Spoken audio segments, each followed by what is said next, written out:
Hello friends, நம்ம favourite சீரியலில் அடுத்து என்ன சுவாரஸ்யமாக நடக்குதுன்னு பார்க்குறீங்க. ஏதோ ஒரு இது புண்ணியம்னு சொல்லுவாங்க இல்லையா, போன ஜென்மத்தில் யாரோ செஞ்ச புண்ணியம் நமக்கு வந்து சேரும்னு சொல்லிட்டு அந்த மாதிரி தான் மல்லிக்கு என்னவோ தெரியல, அவங்க பண்ண புண்ணியமோ என்னவோ, 4 பேருக்கு அவங்க செஞ்ச நல்லதோ என்னவோ, இப்போவும் மறுபடியும் விஜயை காப்பாற்றிட்டாங்க. விஜய் வந்து தெரியாமல் போய் ஒரு புதகுழியில் மாட்டிக்க பார்த்தாரு.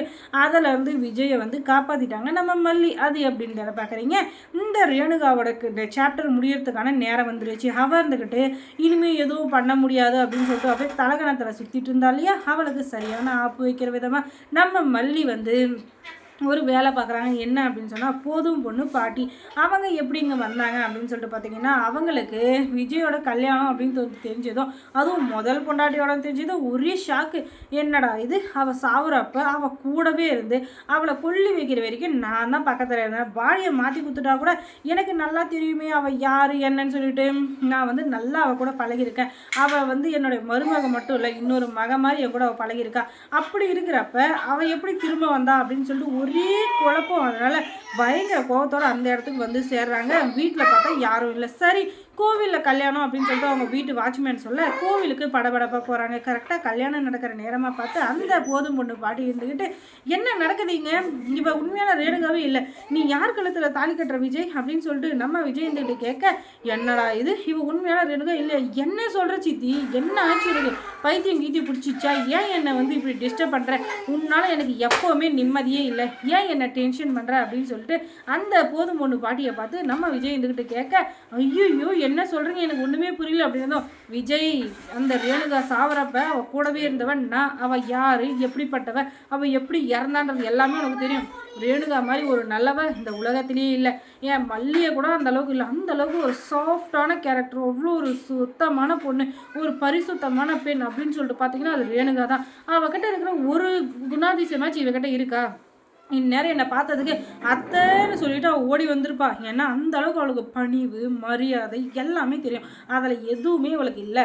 அப்படி இருக்கிறப்ப நீ எப்படி இவளை ரேணுகான்னு நீ வந்து நினச்ச சொல்லு அப்படின்னு சொல்லிட்டு சொல்ல, ஆமாம் சித்தி, எனக்கும் ஒரு டவுட் இருந்துச்சு, ஆனால் என்ன பண்ணுறது, எனக்கு எதுவும் குழப்பமாக இருந்துச்சு. அவள் ரேணுகான்றவ உண்மையாகவே உயிரோட வந்துட்டான்ற சந்தோஷம் எனக்கு அப்படியே ஏதோ வானத்துக்கு பூமிக்கு குதிக்கிற மாதிரி இருந்துச்சு. அப்படி இருக்கிறப்ப நான் எப்படி அவளை சந்தேகப்படுவேன், நீங்களே சொல்லுங்கள் அப்படின்னு சொல்ல, விஜய் அவள் நல்லா உனக்கு மொட்டை அடிச்சிருக்காடா, கொஞ்ச நேரம் ஏமாந்தா உன் தலையில் மிளகாயும் அரிப்பா, ஒழுங்கு மரியாதை நான் சொல்கிறத கேளு, இவன் உண்மையான ரேணுகா இல்லை, இவன் யார் என்னன்றதை விசாரிக்கிறதுக்காக தான் நான் வந்து போலீஸை கூப்பிட்டு வந்திருக்கேன். இதுக்கு மேலே நீ வந்து எதுக்கும் கவலைப்படாத, போலீஸ் வந்து அவங்க பாணியில் எல்லாத்தையும் விசாரிப்பாங்க அப்படின்னு சொல்லிட்டு இவங்க சொல்ல, சரிங்க அப்படின்னு சொல்லிட்டு இவங்கெல்லாம், என்னடா இது, இவங்க நடக்கிறது எல்லாமே விசித்திரமாக இருக்கே அப்படின்னு சொல்லிட்டு மல்லி இருந்துக்கிட்டு கேட்க, அப்போ தான் எல்லா உண்மையும் தெரிய வருது. என்னடா இது, நம்ம சொன்ன எதுவுமே பொய் அப்படின்னு சொல்லிட்டு இவன் நம்புகிறாலும், நம்ம சொன்னது எல்லாமே பொய் நீங்கள் கண்டுபிடிச்சிருவோம் அப்படின்னு சொல்லிட்டு சுடருக்கு ஒரு பக்கம் அப்படியே ஒரு இதுவாக இருக்குது, என்னடா அப்படின்னு சொல்லிட்டு. ஆனாலும் சுடர் வந்து அவள் பக்கம் இருக்கிற நியாயத்தை சொல்ல பார்க்குறா, இல்லைங்க உண்மையிலேயே நான் தான் ரேணுகா அப்படின்னு சொல்லிட்டு. ஆனால் எதையுமே கேட்குற இதில் நம்ம விஜய் இல்லை. அதுக்கு காரணம் நம்ம மல்லி தான்.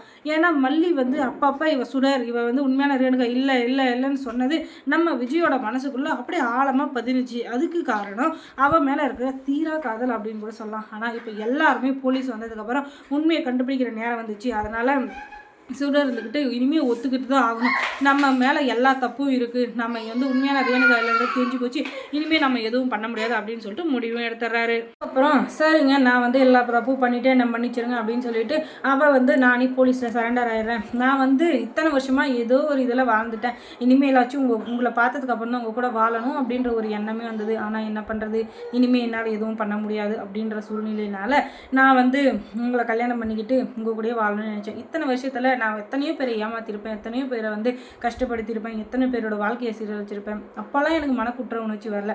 ஆனால் உங்களை ஏமாத்திட்டதில் எனக்கு ரொம்பவே கஷ்டமாக தான் இருக்குது. அதுக்கு காரணம் நீங்கள் ரொம்ப நல்லவங்க, நீங்கள் யாருக்குமே ஈரம்பு கூட துரோகம் பண்ணாதவங்க, அதனால தான் எனக்கு ரொம்ப கஷ்டமாக இருக்குது அப்படின்னு சொல்லிட்டு நானே போலீஸில் சரண்டர் ஆயிடலாம் அப்படின்னு சொல்லிட்டு மன்னிப்பு கேட்டுட்டு அந்த இடத்த விட்டு கிளம்பிடுறா. இப்போ தான் மல்லிக்கு நிம்மதியாக இருக்குது. இப்போவாச்சும் உனக்கு புத்தி வந்தது, அது வரைக்கும் எனக்கு சந்தோஷம். இனிமேல் என்னாச்சும் யாருடைய வாழ்க்கையிலையும் விளையாடாத, யாருடைய வாழ்க்கையும் நஷ்டம் பண்ணணும்னு நினைக்காத. நீ பாட்டு உண்டு வாழ்க்கையில் இரு, அப்போ தான் உன்னுடைய வாழ்க்கையும் சிறக்கும், எல்லாருமே நல்லா இருக்க முடியும் அப்படின்னு சொல்லிட்டு அவங்களுடைய அட்வைஸை கேட்க, இத்தனை நாளாக நீ சொல்கிற எதையும் நான் கேட்டதில்லை மல்லி, ஆனால் இப்போ நீ சொல்கிறத கேட்டுக்கிட்டே இருக்கணும்னு தோணுது. ஆனால் என்னுடைய நேரம் அவ்வளோதான், நான் இனிமேல் போலீஸ் ஸ்டேஷனில் தான் இருக்கணும், கடைசி வரைக்கும் ஜெயிலில் தான் கழித்திடணுன்றது உறுதியாச்சு. சரி அப்படின்னு சொல்லிட்டு அவளும் போலீஸ் கூட கவனி கிளம்பிடுறா. ரகுவும் நம்ம மாட்டினாலும் பரவாயில்ல, இப்போ மாட்டியே ஆகணும் அப்படின்னு சொல்லிட்டு இவ்வளோ இதுவாக பண்ணதுனால நன்றி சொல்கிறாங்க நம்ம மல்லி. ஏன்னா இதுதான் நமக்கு நல்ல சந்தர்ப்பம் அப்படின்னு சொல்லிட்டு, ஏன்னா மல்லியை மாதிரி ஒரு ஆளை வந்து ஏமாத்துறது தப்பு அப்படின்றதுனால.